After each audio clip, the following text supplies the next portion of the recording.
सम्मानीय सभामुख महोदय, अहिले नेपाली खेलकुद क्षेत्र विशेष गरी फुटबल निकै कठिन अवस्थामा छ। फिफाको निलम्बनको कारण खेलाडीमाथि ठूलो पीडा र निराशा छाएको छ। फुटबलका सरकारवाला नै खेलमा भन्दा बढी राजनीतिमा केन्द्रित भएकै कारण नेपाली फुटबल राम्रोसँग विकास हुन सकिरहेको थिएन।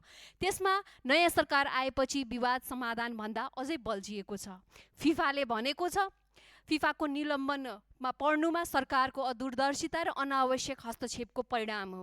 फिफा र एएफसीले पटक पटक निर्वाचन प्रक्रिया अघि बढाउन तेस्रो पक्षको हस्तक्षेप नगर्न र अन्यथा नेपालमाथि प्रतिबन्ध लाग्न सक्ने स्पष्ट चेतावनी दिएका थिए। सरकारले त्यसलाई गम्भीरतापूर्वक लिएन। राष्ट्रिय खेलकुद परिषदबाट निर्वाचन रोक्ने, एन्फालाई निलम्बन गर्ने र आन्तरिक प्रक्रियामा हस्तक्षेप गर्ने काम भयो। अहिले शक्ति केन्द्रहरू नै खेलकुद विवाद समाधान भन्दा पनि त्यसलाई बल्झाउने काममा संलग्न भएको सार्वजनिक भइरहेका छन्। फिफाको निलम्बन फुकाएर खेलाडीको भविष्य जोगाउन सरकार अग्रसर देखिएको छैन। अहिले राष्ट्रिय खेलकुद परिषद फिफासँग छलफल भन्दा पनि एन्फाको एडप्ट कमिटी या नर्मलाइजेसन कमिटी नै बनाउनमा केन्द्रित देखिन्छ, जुन स्पष्ट रूपमा नै कानुन विपरीत हुनेछ। यसले झन् नेपालमाथिको निलम्बन बढ्ने र दीर्घकालसम्म नेपाली फुटबलमा असर पर्ने देखिन्छ। नेपालले फिफा महिला सिरिज, एएफसी महिला club champions league, AFC under 17 महिला एसियन कप छनौट प्रतियोगिता र एएफसी अन्डर 20 एसियन कप छनौट खेल्नबाट वञ्चित भइसकेको छ। अब साफ च्याम्पियनसिप पनि नखेल्ने अवस्थामा छ। झन्डै 1 अर्ब बराबरको फिफाको सहयोग रोकिँदैछ।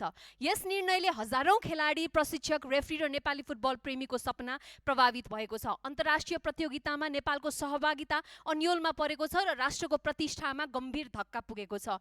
एन्फामा ताला लागेको छ, गेटमा घाँस पलाएको छ। नेपालको महिला र पुरुष दुवै राष्ट्रिय टोलीको तयारी ठप्प भएको छ। खेलाडीहरू हार गुहार गरिराखेको छन्। घरेलु प्रतियोगिताहरू हुन सकेको छैन। विभिन्न देशका व्यावसायिक लिगमा खेल्ने अवसर पाएका नेपाली खेलाडीले आवश्यक एनओसी नपाउँदा उनीहरू अन्तर्राष्ट्रिय अवसरबाट समेत वञ्चित भइरहेको छन्। यो निलम्बनको असर एन्फा वा राष्ट्रिय टोलीमा मात्र सीमित छैन, हजारौं नेपालीको रोजगारसँग पनि जोडिएको छ। एन्फाका कर्मचारी, प्रशिक्षक, राष्ट्रिय टोलीका खेलाडी, रेफ्री लगायत अन्य प्रत्यक्ष अप्रत्यक्ष रूपमा धेरै प्रभावित भइराखेको छन्। त्यसैले सरकारसँग मेरो स्पष्ट माग छ, दोषारोपण होइन, तत्काल कूटनीतिक र संस्थागत पहल मार्फत फिफासँग विश्वास पुनर्स्थापित गरी नेपालमाथिको प्रतिबन्ध शीघ्र फुकुवा गरियोस्। खेलकुदको संस्थाको स्वायत्तताको सम्मान गर्दै यस्ता हस्तक्षेप फेरि नदोहोरिन निश्चित गरियोस्।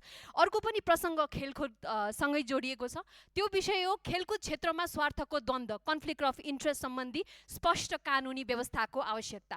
सम्मान्य सभामुख महोदय, आज खेलकुद भनेको राष्ट्रको प्रतिष्ठासँग जोडिएको विषय हो। राष्ट्रिय शक्ति प्रदर्शनको माध्यम हो। पर्यटन, अर्थतन्त्र र कूटनीतिक प्रभाव विस्तारको प्रभावकारी साधन पनि हो। आज धेरै राष्ट्रहरू आफ्नो सैन्य शक्ति वा अर्थतन्त्र भन्दा बढी आफ्नो खेलकुद सफलताका कारण विश्वमा चिनिएका छन्। संयुक्त राष्ट्र सङ्घले समेत खेलकुदलाई दिगो विकास, शान्ति र सामाजिक एकताको माध्यमको रूपमा प्रमोट गर्दछ। तर प्रश्न छ, नेपालले खेलकुदलाई त्यही गम्भीरताको साथ बुझ्न सकेको छ कि छैन?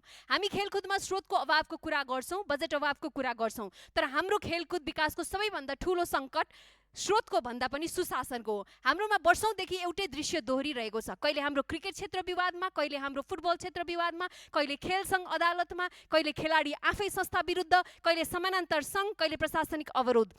यस्तो लाग्न थालेको छ नेपाल खेल मैदानमा कम तर बैठक विवाद र अदालतमा बढी देखिन्छ। यसको एउटा मूल कारण भनेको खेलकुद क्षेत्रमा स्वार्थको द्वन्द्व नियन्त्रण गर्ने स्पष्ट कानुनको अभाव हो। हाम्रो कानुनले न्यायाधीशलाई आफ्नै मुद्दा हेर्न दिँदैन। सार्वजनिक खरिद कानुनले स्वार्थ भएको व्यक्तिलाई निर्णय प्रक्रियाबाट अलग लाग्छ। ब्याङ्किङ क्षेत्रले सम्बन्धित पक्षसँग हुने कारोबारमा कडा सीमा तोक्छ, किनभने राज्यले एउटा सिद्धान्त स्वीकार गरेको छ, जहाँ स्वार्थ हुन्छ त्यहाँ निष्पक्षता कमजोर हुन्छ।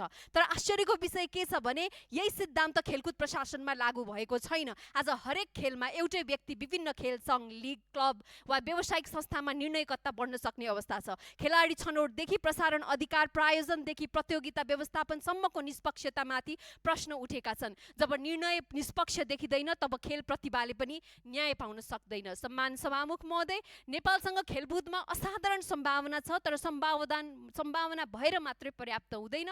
त्यसलाई विश्वासमा रूपान्तरण गर्ने आधार भनेको खेल सुशासन क्वेसन हो। अन्तर्राष्ट्रिय खेल संस्था, लगानीकर्ता र खेलाडी तिनै पक्षले एउटै कुरा खोज्छन्, पारदर्शी, जवाबदेही र निष्पक्ष प्रणाली। यो सदन प्रतीकात्मक होइन, बरु समस्याभन्दा अगाडि सोच्ने दूरदर्शी विधायन गर्न सक्षम हुनुपर्छ भन्ने कुरामा दृढ हुनुपर्छ जस्तो लाग्छ।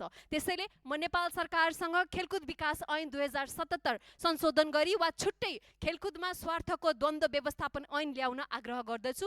त्यस कानुनमा स्वार्थको द्वन्द्वको स्पष्ट परिभाषा, अनिवार्य हित घोषणा, इन्ट्रेस्ट डिस्क्लोजर, स्वार्थ भएको निर्णयबाट अलग रहने व्यवस्था रेक्युसल, स्वार्थ बाजिने पद धारणमा रोक, स्वतन्त्र आचार संहिता तथा निगरानी संयन्त्र र प्रभावकारी दण्ड व्यवस्थालाई अनिवार्य रूपमा समावेश गर्नुपर्छ। खेलाडीले पदक जित्नु अघि हाम्रो प्रणालीले विश्वास जित्नुपर्छ, जहाँ सम्बन्धभन्दा योग्यता, प्रभावभन्दा निष्पक्षता र व्यक्तिगत स्वार्थभन्दा राष्ट्रहितमाथि हुन्छ। त्यहीबाट अन्तर्राष्ट्रिय माध्यममा हाम्रो खेल क्षेत्रको सफलता सुरु हुने हो। हाम्रो आजको आवश्यकता खेलाडी परिवर्तन गर्ने होइन, बरु खेलकुदको शासन प्रणाली परिवर्तन गर्ने हो। र त्यो परिवर्तनको पहिलो आधार स्वार्थको द्वन्द्व नियन्त्रण गर्ने स्पष्ट, आधुनिक र प्रभावकारी कानुन निर्माण नै हो। धन्यवाद।